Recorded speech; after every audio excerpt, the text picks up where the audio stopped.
dunidan dunidan dunidan xaqodirko dunidan xaqodirko Somaliland dalkeeda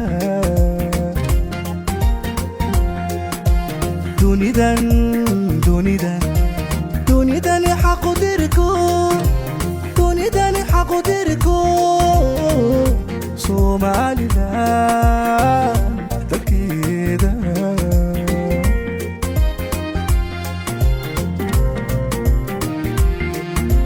lagu daaqaanabada waca miidaan dareemayn calankooda dul sudhan miidaan dareemayn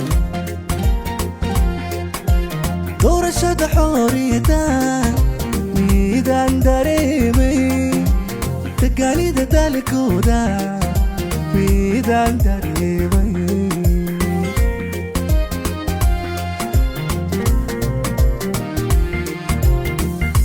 Somaliland dadkeeda Somaliland dadaalo la tudsiyay Somaliland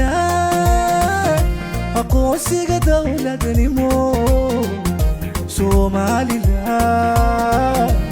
waa inoogu dadaalaa Somaliland dadkeeda Somaliland dadaalo la tudsiyay Somaliland aqoonsiga dowladnimo Somaliland waa inoogu dadaalaa Somaliland Somaliland Somaliland. The stories remembered here remind us that even during humanity's most difficult moments, there are those who choose moral courage over fear and humanity over indifference. Their actions serve as an inspiration to all nations and all generations. As we reflect on their legacy,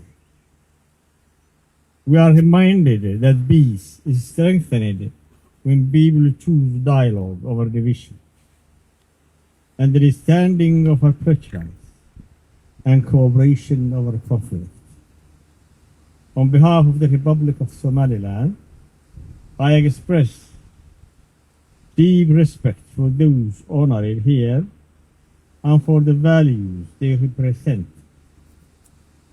May their example continue to inspire leaders and citizens alike to build a more peaceful and compassionate world.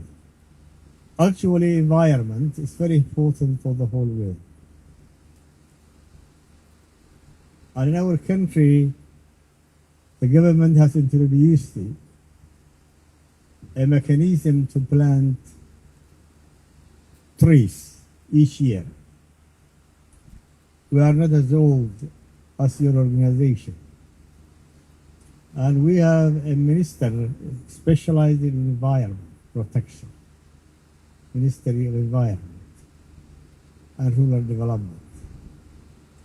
And we wish to share your experience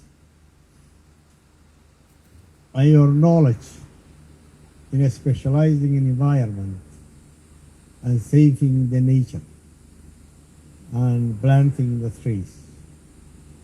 We wish your cooperation with Somaliland as an organization.